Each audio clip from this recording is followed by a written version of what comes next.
दिल्ली महानगर पालिका के 4400 आरएमआर कर्मचारियों को स्थायीकरण का पत्र आज देश के सहकारिता तथा गृह मंत्री श्री अमित शाह ने मंत्री मीनाक्षी लेखी, दिल्ली के गवर्नर विनय सक्सेना, दिल्ली के मुख्य सचिव श्री नरेश कुमार, देश के गृह सचिव श्री अजय भल्ला तथा नगर पालिका के चेयरमैन श्री अमित यादव तथा उप चेयरमैन श्री सतीश उपाध्याय की उपस्थिति में प्रदान किया। से पाकर ताल कटोरा स्टेडियम इन कर्मचारियों की तालियों तथा खुशी से गूंज उठा। देखिए इसकी झलक।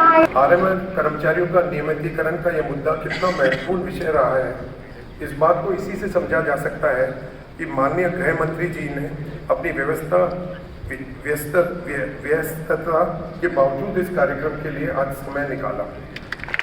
तो इसके लिए माननीय गृह मंत्री एवं सहकारिता मंत्री के विशेष रूप से धन्यवाद करते हैं। एनडीएमसी को देश के सभी नगर निकायों में सर्वश्रेष्ठ निकाय माना जाता है, क्योंकि एनडीएमसी के कंधों पर ही देश की विधायिका, कार्यपालिका और न्यायपालिका के कार्यालयों के साथ साथ उनके प्रमुखों के घरों में दैनिक आवश्यक सुविधाओं को उपलब्ध कराने की जिम्मेदारी है। कर्मचारी मेरे पास आए और बोला कि हमको परमानेंट करना है, क्योंकि हम एक दो दशक से ऐसे ही 14 साल 18 साल से काम कर रहे हैं, लेकिन हमारा कोई परमानेंट स्ट्रक्चर नहीं है।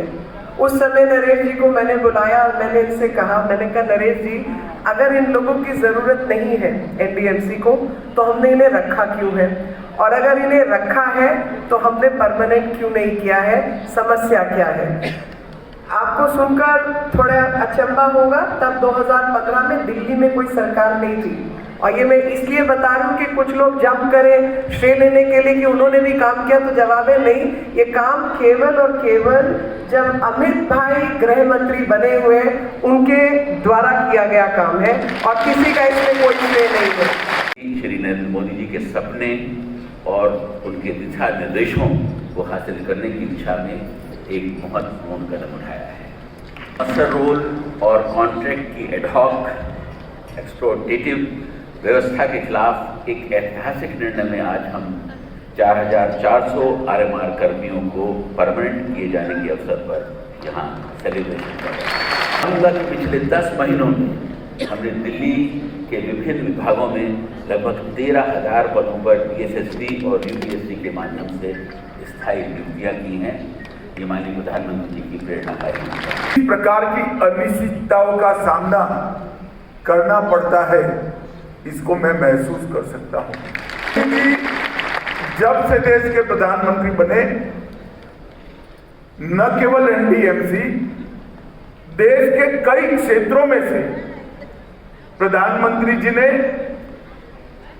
अपने फैसले लेने की क्षमताओं के कारण अनिश्चितताओं का अंत करने में सफलता प्राप्त की है। उसका एक बहुत महत्वपूर्ण उदाहरण आज आपको जो नियुक्ति पत्र प्राप्त हुए हैं वो देश का बच्चा हो, युवा हो, बुजुर्ग हो, सभी इसीलिए कहते हैं कि मोदी है तो मुमकिन है। सभी को कहना चाहता हूं कि पूरी भारत सरकार के हर मंत्रालय में मोदी जी ने स्वयं नौकरी की शर्तें और रिक्रूटमेंट रूल्स के अंदर समय अनुकूल बदलाव के लिए बहुत थ्रस्ट दिया है, और इसी का नतीजा है कि आज आपको नियुक्ति पत्र मिले। जैसे एलजी साहब ने बताया, राजधानी का एनडीएमसी क्षेत्र बहुत महत्वपूर्ण क्षेत्र है। वैसे तो हर क्षेत्र देश का अपने आप में महत्वपूर्ण है, परंतु ये जो क्षेत्र है जहां देश की नीतियों का निर्धारण होता है और कोई भी विदेश से मेहमान आता है तो अमूमन उसको यह क्षेत्र के अंदर आना होता है, इसकी विजिट करनी। इसलिए पूरे विश्व के अंदर भारत की जो सुगंध जानी है, भारत का जो संदेश जाना है, इसके लिए एनडीएमसी का क्षेत्र बहुत महत्वपूर्ण है। मिनिमम इकोलॉजिकल इम्पैक्ट के साथ करने के लिए ढेर सारी योजनाओं को बनाया है। और अभी अभी G20 का फूड फेस्टिवल, टूलिप फेस्टिवल और फ्लावर शो जिस प्रकार से इसका आयोजन किया गया है, अखबारों के माध्यम से, मीडिया के माध्यम से, देश और विदेश सभी जगह आप लोगों के पसीने की महक विश्व भर में इनके जीवन में किस प्रकार का उजाला आया है। मेरे साथ साथ मैं आपसे अनुरोध करूंगा कि सब लोग आदरणीय गृह मंत्री जी का एक बार आप भी धन्यवाद कर दीजिएगा जोरदार तरीके से।